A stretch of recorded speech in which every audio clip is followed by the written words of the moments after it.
ക്രിസ്തുവിൽ വാത്സല്യം നിറഞ്ഞവരെ, മറിയം എലിസബത്തിനെ സന്ദർശിക്കുന്നത് എപ്പോഴും നമ്മുടെ ധ്യാന വിഷയമാകാറുണ്ട്. പലപ്പോഴും അതിനെ മറിയത്തിൻ്റെ ശുശ്രൂഷയുടെ കണ്ണുകളിലൂടെ നോക്കിക്കാണാൻ നമ്മൾ ആഗ്രഹിക്കാറുമുണ്ട്. എന്നാൽ ജെറോൺ ബിബ്ലിക്കൽ കമൻട്രി നമ്മളെ ഓർമ്മപ്പെടുത്തുന്നു, അതിന് മറ്റൊരു തലം കൂടിയുണ്ട്. അതിനെ വെറും ഒരു ശുശ്രൂഷ മാത്രമായി കാണരുത് എന്നത് ഓർമ്മപ്പെടുത്തുന്നു. കാരണം 6-ാം മാസത്തിൽ എലിസബത്തിനെ സന്ദർശിക്കുന്ന മറിയം 3 മാസം അവളോടുകൂടെ താമസിച്ച് 9-ാം മാസത്തിൽ തിരികെ പോകുന്നു. എലിസബത്തിന് ശുശ്രൂഷ ആവശ്യമുണ്ടായിരുന്നെങ്കിൽ അത് ഏറ്റവും ആവശ്യമുള്ള സമയത്ത് മറിയം തിരികെ പോകുന്നു. അങ്ങനെയാണെങ്കിൽ എന്തായിരുന്നു മറിയത്തിൻ്റെ സന്ദർശന ഉദ്ദേശം? അല്പം ധ്യാനം നമ്മെ ബോധ്യപ്പെടുത്തുന്നു. രണ്ടുപേരും ഗർഭിണികളാണ്. രണ്ടുപേരുടെയും ഗർഭധാരണത്തിന് ചില പ്രത്യേകതകളുണ്ട്. മറിയം കന്യകയായിരിക്കെ വിവാഹത്തിന് മുൻപ് ഗർഭിണിയായിരിക്കുന്നു. എലിസബത്ത് വാർദ്ധക്യത്തിൽ ഗർഭിണിയായിരിക്കുന്നു. മാനുഷികമായി ചിന്തിച്ചാൽ തന്നെ ഒരുപാട് ആകുലതകളും ഉത്കണ്ഠകളും വേവലാതികളുമൊക്കെ ഉണ്ടാകുവാനിടയുള്ള സാഹചര്യം.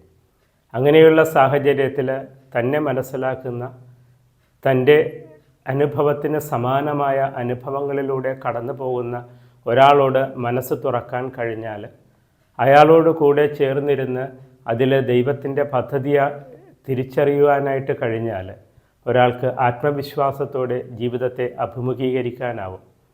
അയാൾക്ക് ധൈര്യത്തോടുകൂടി തൻ്റെ ജീവിതത്തിലേക്ക് നടന്നു പോകുവാനാവും. അതാണ് ഇവിടെ സംഭവിക്കുന്നത്. ഈ 2 സ്ത്രീകൾ ഒരുമിച്ച് വന്ന് തങ്ങളുടെ ആകുലതകൾ ദൈവത്തെ സാക്ഷി നിർത്തി പങ്കുവയ്ക്കുമ്പോൾ അത് വലിയ ദൈവാനുഭവമായിട്ടും ദൈവത്തിൻ്റെ കൃപയായിട്ടും അവരെ വായിച്ചെടുക്കുന്നു.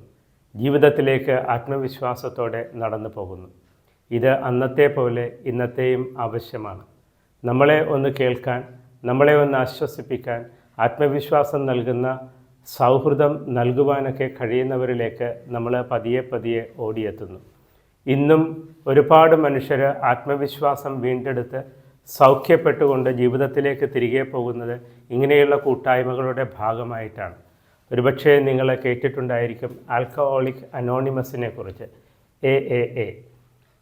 മദ്യപാനത്തിന് അടിമപ്പെട്ട, മദ്യപാന ആസക്തിയുള്ളവർ അതിൽ നിന്ന് തിരികെ വരണമെന്ന് ആഗ്രഹിച്ചുകൊണ്ട് ഒരുമിച്ച് ചേരുന്നൊരു കൂട്ടായ്മയാണ്.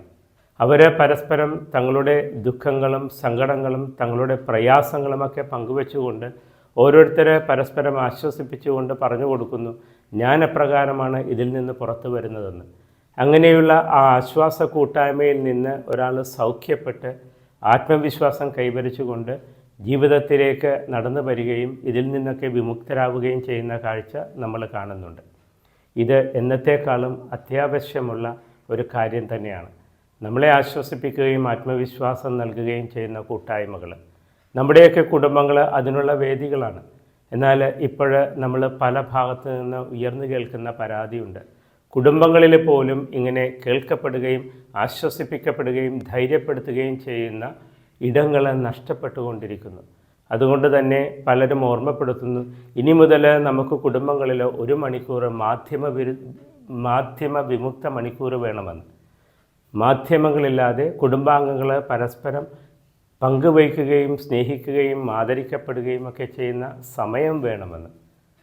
അങ്ങനെയുള്ള സമയങ്ങളുണ്ടെങ്കിൽ കുറേ കൂടി സൗഖ്യപ്പെട്ടുകൊണ്ട് നമുക്ക് നമ്മുടെ ജീവിതത്തിലേക്ക് നടക്കുവാനായിട്ട് പറ്റും.